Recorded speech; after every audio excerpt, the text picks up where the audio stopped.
Selamat pagi anak-anak, salam sehat buat kita semua ya. Semoga kita sehat dalam perlindungan Tuhan. Materi pagi ini mengenai senyawa karbon, yaitu kita masuk kepada aldehid dan keton.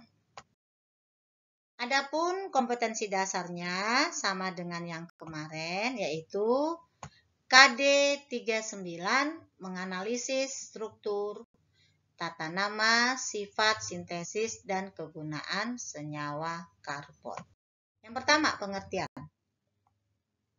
Aldehid dan keton adalah senyawa sederhana yang mengandung sebuah gugus karbonil, sebuah ikatan rangkap CO. Atom C pada gugus fungsi tersebut masih memiliki sisa 2 tangan yang dapat digunakan untuk mengikat H atau substituen alkil. Jika salah satu tangan mengikat H, senyawa tersebut adalah aldehid. Tetapi jika selain H, senyawa tersebut adalah keton. Yang kedua, rumus kimia.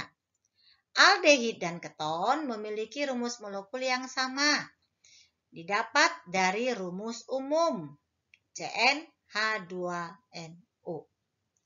Gugus fungsi aldehid berbeda dengan keton, yaitu untuk aldehid RCOH, untuk keton RCOR aksen. R aksen ini alkil ya. Dari rumus umum CnH2nO, jika dimasukkan nilai N, misalnya saya buat 2, maka rumus molekulnya menjadi C2H4O.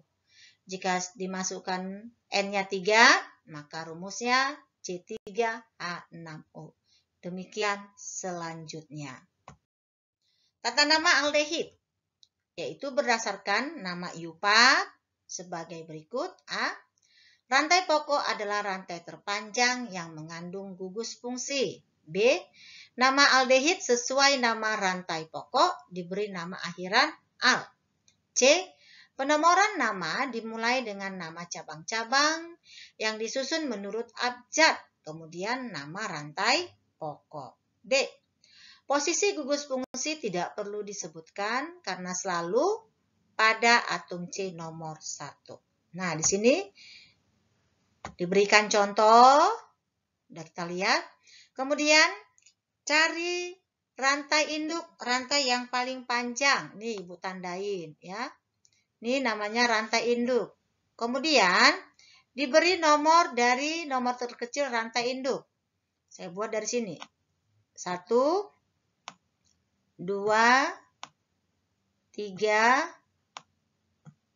4, 5. Nah, di luar yang saya tandain ada cabang. Nih, CH3.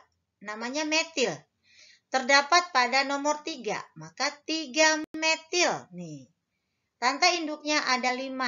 Namanya pentanal. Sehingga namanya menjadi 3 metil pentanal. Demikian juga penamaan berikut. Nah, kita tentukan dulu rantai induk. Saya tandain ya. Ini namanya rantai induk. Kemudian diberikan nomor seperti yang kamu lihat. 1, 2, 3, 4. Namanya butanal. Nah, di sini tidak ada cabang. Maka nggak perlu dibuat namanya. Nah, nomor rantai induk nggak perlu ditulis walaupun terdapat pada nomor 1. Jadi cukup namanya butanal. Berikutnya, ya, yang di bawahnya, tandai dulu nih rantai induknya. Nah, beri nomor, setelah nomor, lalu kita cek. Ternyata di luar yang ditandain itu ada cabang nih. CH3 metil. Terdapat pada nomor 3, maka namanya 3 metil nih. Kemudian ada 4 jumlahnya butanal, maka namanya menjadi 3 metil butanal. Nah, demikian juga yang di bawahnya ini. Kita cari dulu rantai induknya, rantai utamanya paling panjang. Nih, dia. Kemudian diberikan nomor. Setelah diberikan nomor, ternyata ya, di luar rantai induk ada cabang. Nih, metil terdapat pada nomor 5, metil, kedua metil ini terdapat pada nomor 2. 2 di atas, 2 di bawah. Jadi 2,2,5. Ada 3 metil, trimetil. Inilah dia. Kemudian yang ini, etil namanya. Terdapat pada nomor 3. 3 etil. Lalu penulisan cabang harus sesuai huruf abjad. Etil dulu baru metil. Maka namanya menjadi 3 etil 2,2,5 trimetil heksanal. Kenapa heksanal? Karena rantai induknya ada 6. Demikian juga berikut ini. Kita berikan namanya ya. Nah, ini rantai induk, rantai utama. Tandain. Di luar itu ada cabang. Oke, kita cek mana cabangnya. Yaitu yang ini. Nah, CH2, CH3 atau C2H5 etil terdapat pada nomor 3. Maka namanya menjadi 3 etil pentanal. Kemudian juga yang di bawah, ya. Kita tandain. Kita cari rantai induknya. Nah, kemudian kita beri nomor. Nomor terkecil dari rantai induk. Kayak ini nomor.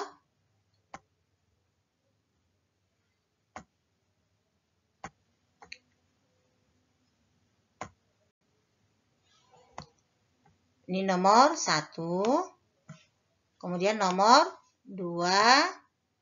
Nomor 3. Nomor 4. Nomor 5. Oke. Nah, di luar itu ada cabang. Yang mana cabangnya? Kita lihat. Ini ya. Terdapat pada nomor 2. Terdapat pada nomor 3. Maka namanya 2,3 dimetil pentanal. Karena ada 5. Ya. Oke. Nama lazimnya. Nama lazim aldehid dengan menggunakan akhiran aldehida. Contoh. HCOH formaldehida. C2H5COH propionaldehid. CH3COH asetaldehid. C3H7COH butiraldehid dan seterusnya. Bisa kamu lihat di buku ya tata namanya tersebut. Nah, sekarang kita nama trivial dan nama iupaknya. Ini contoh saja ya. Contoh, jika rumus bangunnya HCHO, maka trivialnya formaldehid, nama iupaknya metanal. CH3CHO asetaldehid, etanal. CH3CH2CHO propionaldehid, propanal, dan seterusnya sampai ke bawah. Juga tata nama ini ada pada buku. Kemudian kita masuk ke keton. Keton atau alkanon gugus fungsinya CO. Nih ya. Nah, ini dia RCO. Nanti penamaannya pakai akhiran on. Nah, di mana tatanya? Berdasarkan IUPAC, rantai pokok adalah rantai terpanjang yang mengandung gugus fungsi CO. Diberi nama alkanon atau keton. B. Penomoran dimulai dari C ujung yang terdekat dengan posisi gugus fungsi sehingga C yang mengandung gugus fungsi mendapat nomor terkecil. C. Pemberian nama sama seperti alkanol, alkohol. Cabang-cabang disebut lebih dulu, disusun menurut abjad, dan diberi awalan yang menyatakan jumlah cabang tersebut. Letak gugus fungsi dinyatakan dengan awalan angka pada nama rantai pokok. Nih, saya berikan contohnya ya. Tetap sama seperti aldehid tadi. Kita cari rantai yang paling panjang, rantai induk. Ingat, aldehid gugus fungsi sudah pasti nomor 1. Tetapi keton ya tidak pernah nomor 1. Nah, maka setelah dapat gugus fungsinya kita beri nomor. Ini udah beri nomor. Ternyata gugus fungsinya terdapat pada nomor 2. Nah, jumlah atom C-nya ada berapa? 6. Ini ya. Nomor 1, 2, 3, 4, 5, 6. Maka namanya 2 heksanon. Kenapa? Karena gugus fungsi CO terdapat pada nomor 2. 2 heksanon. Demikian juga yang di bawah. Nih ya. Cari gugus fungsinya, rantai induknya. Ternyata gugus fungsi CO itu sudah terdapat pada nomor 3. Kalau kita bisa melihatnya ya. Yaitu, bisa dilihat ini, gugus fungsi nomor 3 sekarang. Maka 3 heksanon. Kalau yang tadi nomor 2. 2 heksanon. Ya. Nah, sekarang yang di bawah. Cari, yaitu rantai terpanjang. Yang mana rantai terpanjang? Saya tandain. Ini rantai induk. Rantai terpanjang. Kemudian setelah itu dinomorin. Penomoran dari mana? Coba kita lihat dari kiri atau dari kanan. Kalau dari kiri ini 1, 2, 3, 4. Maka gugus fungsi nomor 4. Kalau dari kanan 1, 2, 3. Maka dari kanan karena nomor kecil 3 ya. Nah, ini ada cabang-cabang sehingga ya dia dibuat ini satu ya nak, bukan rangkap ini. Nah, cabangnya ada 2 yaitu CH3. Kalau kita lihat CH3 ada 2 terdapat pada nomor 5. Maka 5,5 dimetil 3 karena gugus fungsinya terdapat pada nomor 3. Heksanon karena C rantai induknya ada 6. Berikutnya juga sama ini ya. Masih berhubungan dengan keton. Nah, ini rantai induk sama ya.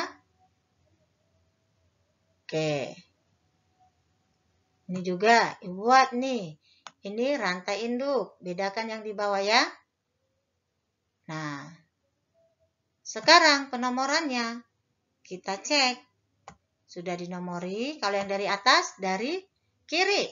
1, 2. Gugus fungsi nomor 2. Karena kalau dari sini 1, 2, 3, 4. Nah, kalau yang dari yang ini. 1, 2, 3. Nomor 3 dari sini. Kalau kanan 1, 2, 3. Nah, nanti kita bedakan. Yang atas dulu ya. Kalau di sini dari kiri 1, 2. Nomor 2 gugus fungsinya. Maka ini cabangnya. Metil terdapat pada nomor 4. 4 metil 2 pentanon. Tetapi yang di bawah. Kalau dari kiri 1, 2, 3. Nomor 3 gugus fungsi. Dari kanan 1, 2, 3. Nomor 3. Nah, kalau dia sama-sama nomor dari kiri dan di kanan sama. Lalu kita lihat cabang. Nomor terkecil cabang yang lebih dulu dapat. Kalau dari kanan cabangnya nomor 2. Kalau dari kiri 1, 2, 3, 4. Cabangnya 4. Maka wajib dari kanan. Ya. Dengan demikian 2 metil cabangnya 3 pentanon. Karena gugus fungsinya terdapat pada nomor 3. Nama lazimnya. Untuk nama lazimnya yaitu pada keton pakai il dan keton. Contoh di sini buat. Ini metil. Metil ini gugus keton. Maka metilnya ada 2. Dimetil keton. Ini dia. Metil, dimetil keton. Ini dia. Yang ini. Etil, C2H5. Metil. Maka namanya etil. Ini dia. Metil dari ini keton. Itu ya. Cara memberikan nama lagi pada keton. Nah, ini sama tadi ya. Etil, metil, keton. Ini etil ada 2. Dietil. Ini dia. Keton. Kemudian ini etil. C-nya ada 3. Propil namanya. Etil, propil, keton. Itulah penamaan nama lazim daripada keton. Kemudian kita dapat lihat ya. Nama lazimnya, nama trivial dengan nama iupaknya. Contoh. Nah, ini kamu juga akan memberikan nomornya ya. Yaitu dari sini.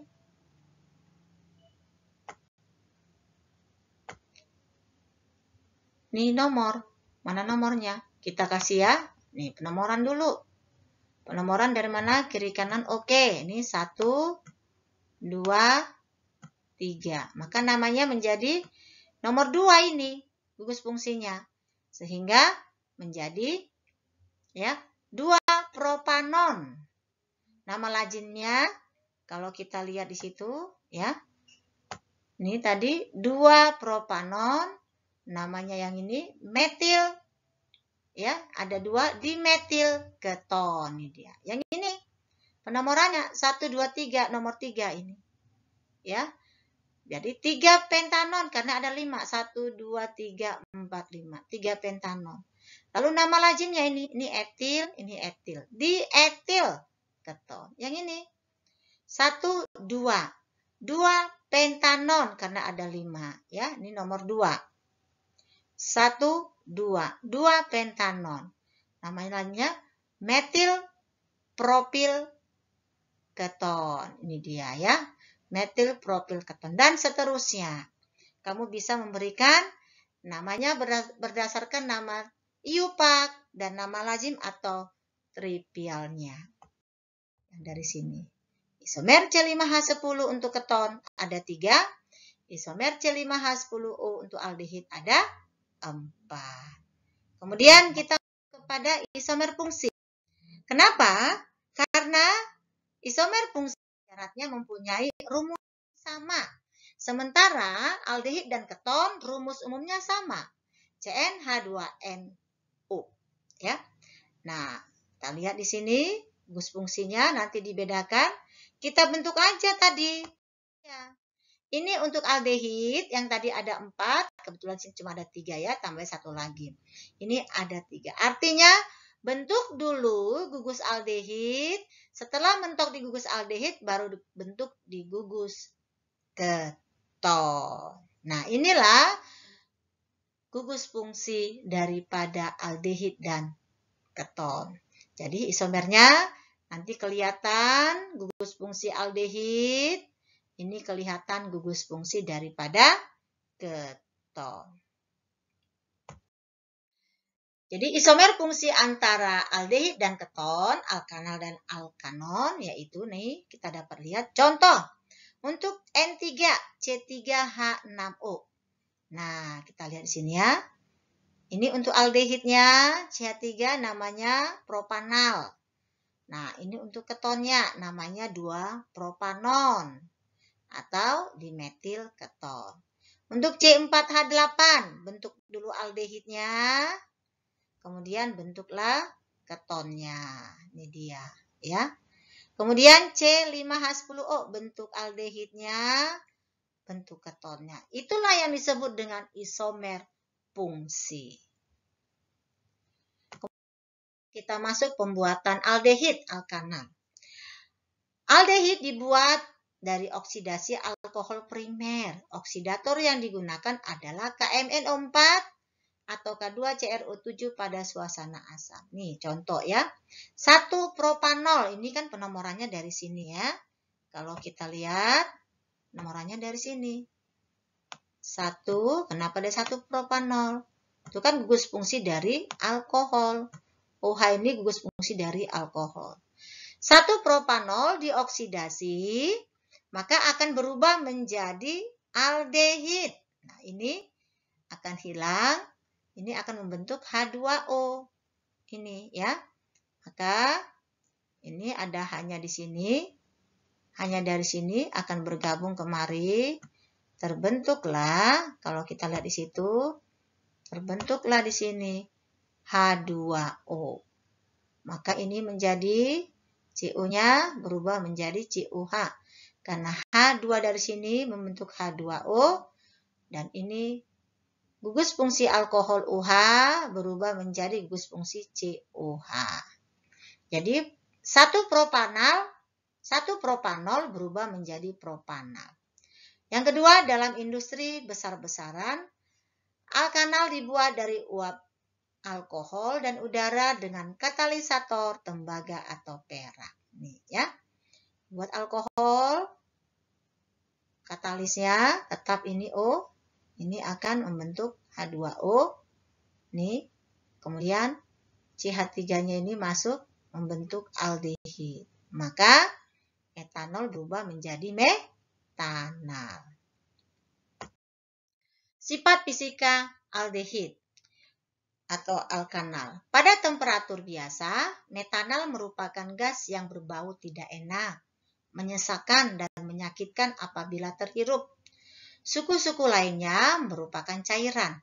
Makin panjang rantai C-nya, makin harum baunya, seperti bau bunga-bungaan, buah-buahan, sehingga beberapa senyawa digunakan untuk pewangi. Metanal dan etanal larut dalam air, sedangkan alkanal lainnya sukar larut dalam air, tetapi larut dalam pelarut organik. Sifat kimianya. Yang pertama mengalami reaksi oksidasi, ya, yang tadi nih sudah saya jelaskan pertama nih, ini dioksidasi akan terbentuklah asam karboksilat. Nah, kalau kita lihat ya, mana dia? Ini akan mana dia? Kita akan kembalikan. Ini akan masuk.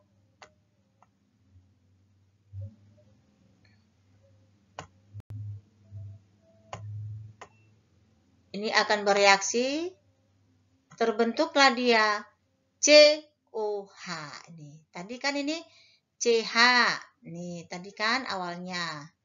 Setelah masuk O-nya menjadi COH ini. Ini asam karboksilat. Tadi COH menjadi COOH, ya, jadi uap air. Jadi propanal berubah menjadi propanoat. Kalau kita lihat ya. Nih. COH berubah menjadi COOH. Namanya ini propanal menjadi asam propanoat. Yang kedua, reaksi adisi alkanal. Reaksi adisi mengubah ikatan rangkap CO menjadi ikatan tunggal. Berarti ikatannya adalah adisi. Pemutusan ikatan rangkap itu artinya adisi. Adisi H2 memutus H2 menghasilkan alkohol primer. Adisi HCN menghasilkan hidroksikarbonitril. Adisi H2O menghasilkan formalin. Mana reaksinya? Nah, ini dia. Adisi H2 dapat kita lihat ya. Ini diputus sehingga diputus, masuklah kemari H. Terputus dia. Nah, sehingga ini menjadi OH. Lihat ya. Yang dari sini tadi putus menjadi ini gabung H2. Maka dia menjadi COH. Kemudian H2O. Kembali lagi diputus. Ini putus kemari, masuk OH-nya. OH yang satu lagi masuk kemari, masuk kemari. Nah, inilah dia OH1 masuk kemari lagi OH1. Perhatikan ya. Nah, adisi dengan HCN. Ini diputus, masuk kemari satu. Ini adisi diputus, CN-nya masuk kemari. Iya. Nah, inilah dia OH-nya. Kemudian ini CN-nya. Itulah reaksi-reaksi daripada ya, adisi aldehid. Kegunaan aldehid alkanal. Biasanya itu digunakan untuk preparat-preparat anatomi mayat, mengawetkan mayat, yaitu membuat formalin. 30-40% formaldehid dalam air menjadi bau sangat tajam. Biasanya ini diproduksi untuk pengawet-pengawet mayat atau ya percobaan di laboratorium. Kemudian pembuatan, kita masuk kepada alkanon pembuatannya. Alkanon, keton dibuat dari oksidasi alkohol sekunder. Nah, digunakan dengan MnO4 atau K2Cr2O7 dalam suasana asam. Nah, kita lihat ini ya. Apa reaksinya? 2 propanol dioksidasi sehingga ini menjadi hilang menjadi CO. Nih ya. Ini nanti menjadi H2, ini terbang. Ini uap gas, maka ini Ini dengan ini, H dengan H terbang menjadi H2O. Sementara O-nya ini akan bergabung menjadi CO, keton. Maka keton dibuat dari oksidasi ya, alkohol sekunder. Kita sudah belajar alkohol sekunder kemarin ya, yaitu terikat pada dua atom C lain ya, terikat pada CH3 dan CH3. Sifat keton, sifat fisikanya. Pada suhu rendah, berupa zat cair tidak berwarna, berbau harum, dan mudah larut dalam air. B. Suku pertengahan berupa zat cair sukar larut. C. Suku tinggi berupa zat padat. Sementara sifat kimianya, alkanon dapat mengalami reaksi adisi sama seperti aldehid tadi ya, yaitu adisi H2 menghasilkan alkohol sekunder. Reaksi ini merupakan reaksi reduksi. Adisi HCN menghasilkan hidroksikarbonitril, jadi kebalikannya tadi ya. Adisi H2O menghasilkan senyawa tidak stabil. Mana reaksinya? Nah ini dia ya. Jadi kalau diadisi, ini diputus, maka hanya pindah kemari. Nah ini dia OH ya. Maka O ditambah menjadi OH. Berikutnya, ini menjadi alkohol sekunder. Nah, kalau masuk diadisi dengan H2 lagi diputus. O akan bergabung dengan H menjadi OH ini. Tinggal OH lagi, satu lagi di sini masuk kemari. Inilah dia OH-nya. Ya. Demikian juga adisi HCN. H kan ini diputus menjadi OH ini. CN-nya akan bergabung kemari menjadi yang ini. Jadi sama seperti aldehid yang tadi ya. Nah, kita lihat di situ, jika alkohol primer dioksidasi, ini alkohol primer ya, akan menghasilkan aldehid, ingat ini. Jadi OH berubah menjadi COH. Dan jika aldehid dioksidasi, akan menjadi asam karboksilat. Ini harus kamu ingat ya. Sementara alkohol sekunder dioksidasi akan menghasilkan keton. Dan alkohol tersier dioksidasi tidak bisa. Ya. Kenapa? Karena tidak ada hasilnya. Saya ulangin. Alkohol primer dioksidasi menjadi aldehid. Aldehid dioksidasi menjadi asam karboksilat. Lihat gugus fungsinya. Alkohol primer OH, aldehid CHO, asam karboksilat COOH. Alkohol sekunder dioksidasi menjadi keton, ya. Jadi OH berubah menjadi C. Sementara alkohol tersier tidak bisa dioksidasi, tidak ada hasilnya. Kegunaan keton, alkanon, yaitu apa kegunaannya? Biasanya digunakan sebagai ya untuk aseton karena dia tidak berwarna dan tidak mudah terbakar, aseton itu ya. Nah, yang pertama pelarut senyawa karbon, misalnya untuk membersihkan cat, kuku, kutek, melarutkan lilin dan plastik. Yang kedua untuk membuat kloropom, obat bius, iodopom dan isopre. Bagaimana caranya kita mengidentifikasi aldehid dan keton? Dengan cara ya mereaksikan senyawa-senyawa itu dengan Fehling dan Tollens, yaitu perhatikan di sini. Aldehid jika direaksikan dengan pereaksi Fehling akan menghasilkan endapan merah.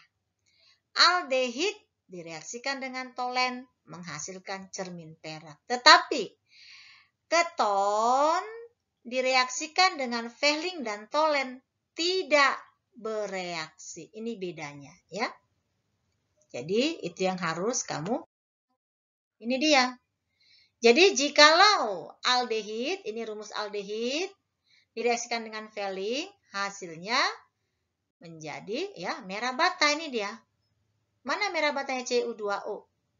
Tapi jika direaksikan dengan Tollens menjadi endapan perak. Nah, inilah reaksi. Sementara keton tidak bisa. Itulah cara kita mengidentifikasi reaksi aldehid dan keton. Nah, bagaimana cara membedakan aldehid dengan keton? Aldehid bereaksi dengan pereaksi Tollens menghasilkan dermin perak yang tadi ya. Sementara keton tidak bereaksi dengan pereaksi Tollens. Aldehid bereaksi dengan pereaksi Fehling menghasilkan endapan merah bata yaitu C2O. Sementara Tollens tidak bereaksi dengan Fehling. Aldehid bereaksi dengan pereaksi Benedict menghasilkan endapan merah bata Cu2O. Keton tidak bereaksi dengan pereaksi Benedict. Reaksi untuk aldehid oksidasinya menghasilkan asam karboksilat, sementara keton sukar dioksidasi. Nah, inilah perbedaan antara aldehid dan keton. Demikianlah materi kita hari ini, yaitu aldehid dan keton. Mudah-mudahan Ibu harap anak-anak bisa mengerti. Dan nanti kalau tidak mengerti, silakan bertanya di WA ya. Nah, Ibu ada berikan tugas di GCR. Tolong dikerjakannya dan kumpulkan segera di GCR. Dan minggu depan kita kembali masuk berikutnya tentang asam karboksilat. Demikianlah materi kita hari ini. Kiranya kita tetap semangat dalam belajar kimia. Oke? Selamat pagi. Tuhan memberkati kita semua.